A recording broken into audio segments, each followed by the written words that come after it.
Os 5 pecadores de Khaenri'ah, os principais responsáveis pelo grande cataclisma de 500 anos atrás. O que você sabe sobre eles? O que nós sabemos? Meu nome é Gil e eu vou te resumir. Bom, se você está muito perdido, ou pulou a história do jogo, que feio, hein?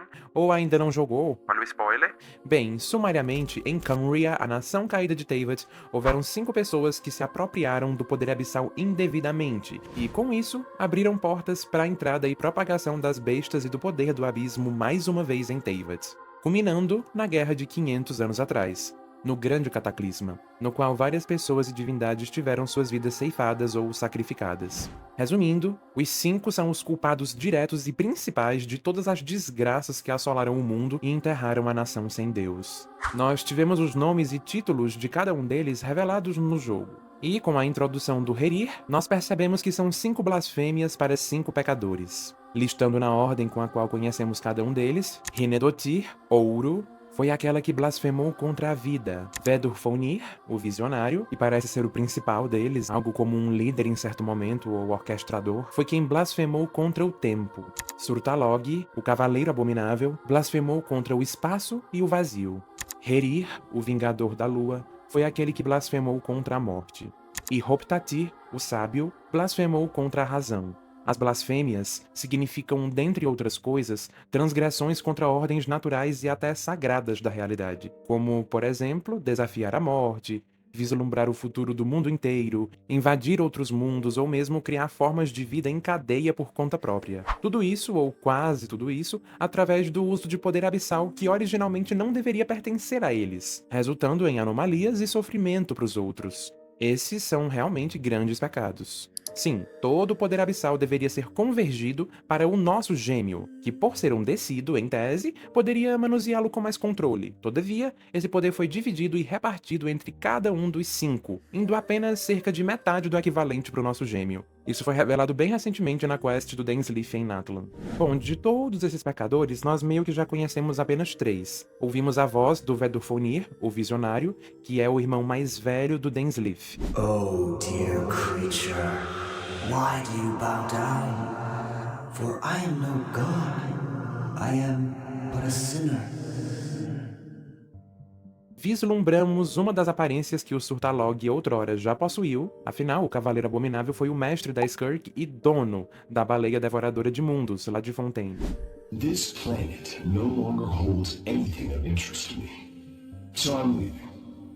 E por fim, uma das primeiras que tivemos contato no jogo, seja direta ou indiretamente, foi a criadora e mãe do Albedo, do Durin, além de outras criaturinhas mais. Hinedotir, também conhecida como Gold, Ouro, recebe o título de melhor e maior alquimista do mundo de todos os tempos. Além de ser membro da Sociedade Secreta de Feiticeiras de Teyvat, vulgo Exensarquil, foi uma das 5 pecadoras.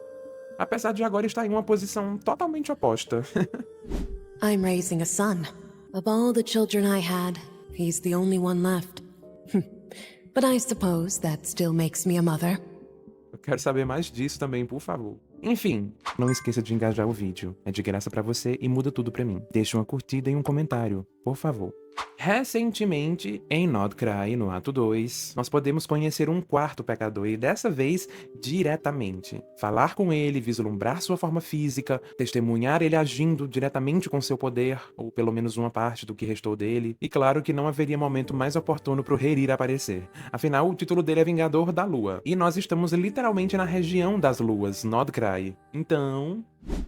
Hand it over. That was mine from the first. You're a fool. Only by retrieving this most critical piece could I gain mastery over the turbulent Kuvaki energies and be fully reborn.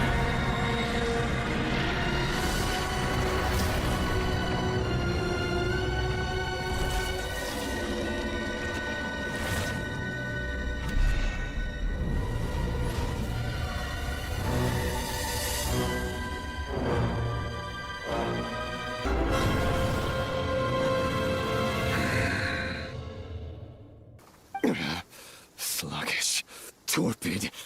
This body is a disappointment. I can barely muster 10% of my original strength. You've ruined everything again. Verfnir, Vrindaughter, Flinders. Notem como ele chamou o nome de outros 2 pecadores. Muito emblemático, né? Mas quem é o último nome que ele chama 2 vezes? Tholindes. Só o tempo pra dizer. E não é Astaroth. Brincadeira, voltando. Eu não vou dar mais detalhes sobre o que aconteceu com ele e como ele conseguiu voltar, mesmo que, entre aspas, pra não estragar sua surpresa. O importante é saber como ele é e, basicamente, o que ele transmite. É a primeira vez que temos um contato direto a ponto de conversar, interagir e vislumbrar, mesmo que entre aspas, a forma humana, física, corpórea de um pecador. Esse é, sem dúvidas, um dos momentos mais marcantes, impactantes e importantes do jogo. Enfim, mais informações sobre os 5 foram reveladas nas novas skins de armas que podemos obter, ou não, na dificuldade mais difícil do novo endgame do jogo. Confronto Abissal. Se quiser pausar pra ler, pode ficar à vontade. Só desconsidera algumas traduções erradas dos nomes, mas dá pra saber quem é quem. Aqui podemos ver o parâmetro traçado entre cada pecador e cada uma das sombras brilhantes do Deus primordial de Teyvat, os Heavenly Principles. Funnies, os princípios celestiais. O Cavaleiro Abominável possui poder equivalente ao do espaço, ou vazio, assim como Asmodei. O Vingador da Lua traz a morte, assim como a Ronova. Ouro, como já sabemos, tem o poder da vida, e inclusive ela literalmente se fundiu com a sombra da vida, Naberius. O Visionário, irmão do Dainsleif, detém domínio do tempo, tal qual Staroth. Isso faz total sentido, já que ele consegue ler o futuro do mundo, a ponto de proferir profecias. Já o Sábio parece deter poder sobre a razão, o que equivale à tiara nos artefatos do jogo, ou seja, o firmamento, algo como o domínio do Deus primordial em si, que se conecta a todos os outros. Coincidentemente, ou não, ele é o que menos sabemos sobre atualmente. A gente nota que não é brincadeira quando percebemos que os pecadores detêm quase os mesmos poderes das sombras brilhantes de Funnies. Acho que todos eles terão o título de blasfemadores contra alguma das sombras, abordando respectivamente os seus domínios. Assim como foi com o Heri. Espero ter conseguido explicar direitinho. Mas, por favor, me deixa saber o que é que você pensa sobre tudo isso. E quais mistérios mais o firmamento de Teyvat e as luas podem guardar.